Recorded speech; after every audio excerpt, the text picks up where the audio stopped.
नमस्कार साथियों, कैसे हैं आप लोग। तो दोस्तों आज हम पढ़ेंगे क्या दोस्तों, ये थोड़ा मजाकिया टाइप के क्वेश्चन है। मजाकिया या यूँ ही कहें हम, ये यूपीएससी में कई बार ऐसे बेतुका प्रश्न पूछ लिए जाते हैं। तो ये ऐसे प्रश्न हैं जो एक तरीके से ऐसा कहा जा सकता है कि जिसका कोई तर्क नहीं है। ठीक है, बस एक कॉमन सेंस पर आधारित है। और ऐसे प्रश्न मैं आप सभी लोगों को बताना नहीं चाहता था। वैसे ये प्रश्न काफ़ी दिनों से मेरे पास पड़े हुए थे, ठीक है, इसलिए मैंने आपको बताने का प्रयास कर रहा हूँ। एक कॉमन सेंस पर आधारित है दोस्तों। और एक तरीके से मैं आप सभी लोगों से इस बात को और भी अवेयर करना चाहूँगा कि आप सभी लोग, कोई भी व्यक्ति किसी प्रकार का कोई भी ऐसा कमेंट ना करे जिससे कि मुझे आहत हो या किसी और व्यक्ति को। ठीक है, यह आपको किसी प्रकार के परेशान करने वाली बात नहीं है, बस आपकी एक सोचने की बात है। आप भी सोच सकते हैं बस। ठीक है, तो मैंने सारा इंस्ट्रक्शन पहले दे दिया है, आइए शुरू करते हैं। यहाँ पर कहा जा रहा है एक औरत 1935 में पैदा हुई और 1935 में ही मर गई। फिर मरते वक्त उसकी उम्र जो थी 70 साल की थी। वह कैसे थी दोस्तों। ठीक है, आप सोचिए, एक बात स्वयं सोचिए कि कोई व्यक्ति 1935 में ही पैदा हुआ और 1935 में ही मर गई और उसकी उम्र उस वक्त कितनी थी दोस्तों, 70 साल की थी। अब यहाँ थोड़ा सा कॉमन सेंस सोचने की बात है।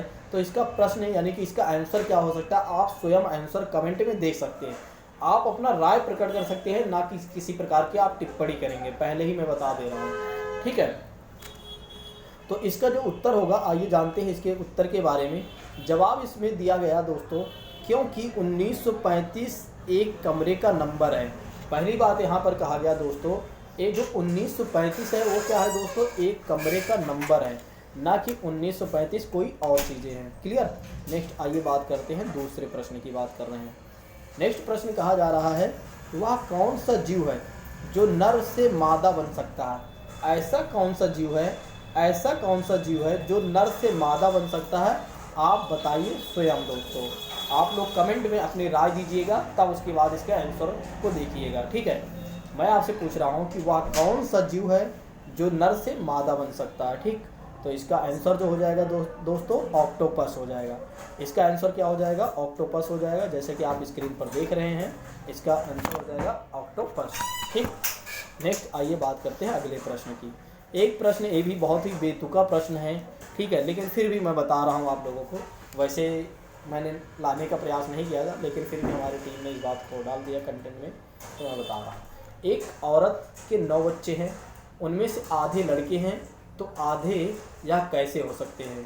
ठीक है, यानी कि एक औरत है जिसके कितने बच्चे हैं दोस्तों, 9 बच्चे हैं, उनमें से आधे लड़के हैं, तो बताइए यह कैसे हो सकता है। ठीक है, तो इस प्रश्न का बिल्कुल साधारण सा प्रश्न है और बहुत साधारण सा उत्तर भी है। सभी का साधारण प्रश्न और साधारण उत्तर भी है।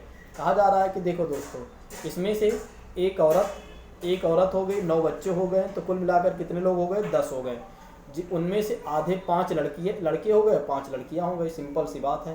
देखिए कितना अच्छा और सरल प्रश्न है। ठीक है, बस ये बेतुका प्रश्न है, बस इन चीज़ों पर ज़्यादा आप फोकस मत कीजिएगा कि आपको नहीं आया। ठीक है, ये सिर्फ एक तरीके से सोचने की बात है बस।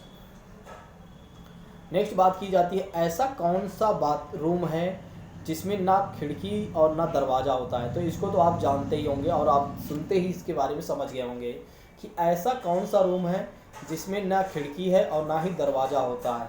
तो आप जानते होंगे दोस्तों, यह सवाल सुनकर आप झट से ही कह देंगे सर बाथरूम होगा, बाथरूम कह देंगे, और इसका जो आंसर होगा दोस्तों, बाथरूम ही इसका सही जवाब होगा। ठीक, नेक्स्ट प्रश्न की बात करते हैं।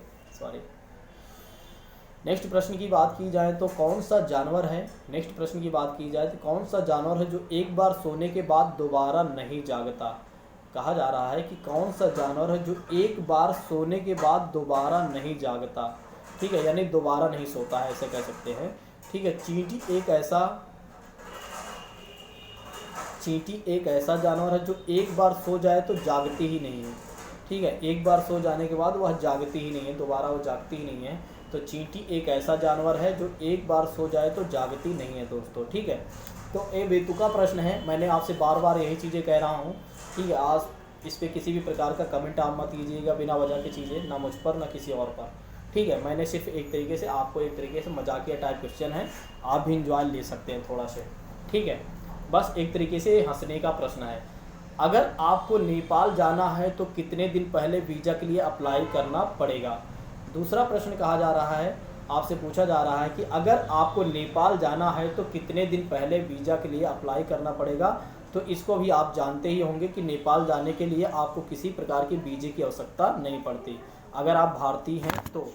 ठीक है, अगर आप भारतीय हैं तो किसी भी प्रकार के आपको वीज़ा बनवाने की आवश्यकता नहीं पड़ेगी, क्योंकि यह हमारा एक पड़ोसी देश है जहाँ पर सरकार ने पूरी तरीके से हमें यानी कि छूट दे रखा है कि हम क्या कर सकते हैं, जा सकते हैं कहाँ पर, नेपाल में।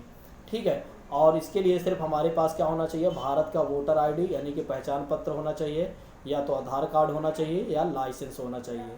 ठीक है, तो ये थोड़ी सी अच्छी जानकारी रही आपको मिलना, यहाँ पर एक अच्छी जानकारी मिली दोस्तों कि अगर आपको नेपाल जाना है तो किसी प्रकार की वीज़े की आवश्यकता नहीं पड़ेगी, लेकिन फिर भी आपके पास कुछ डॉक्यूमेंट होना चाहिए भारत सरकार के। वो पहली चीज़ें आपके पास क्या होनी चाहिए, या तो आपके पास पहचान पत्र हो यानी वोटर आईडी हो, या आपके पास आधार कार्ड हो, या आपके पास लाइसेंस हो, या भारत सरकार द्वारा प्रमाणित कोई ऐसा पत्र जो भारत सरकार ने मान्यता प्राप्त की हो, भारत सरकार द्वारा मान्यता दी गई हो, तब आप नेपाल जा सकते हैं। ठीक है, किसी भी प्रकार के वीज़े की आवश्यकता नहीं पड़ेगी। तो दोस्तों आज के लिए हम बस इतना रखते हैं। Thank you so much. आप सभी लोग ज्योग्राफी की क्लास के इंतज़ार करिए, बहुत ही जल्द मैं आप सभी लोगों के लिए ज्योग्राफी की क्लास लेकर आने वाला हूँ, इसका सेकेंड पार्ट। तो थैंक यू सो मच। जय हिंद।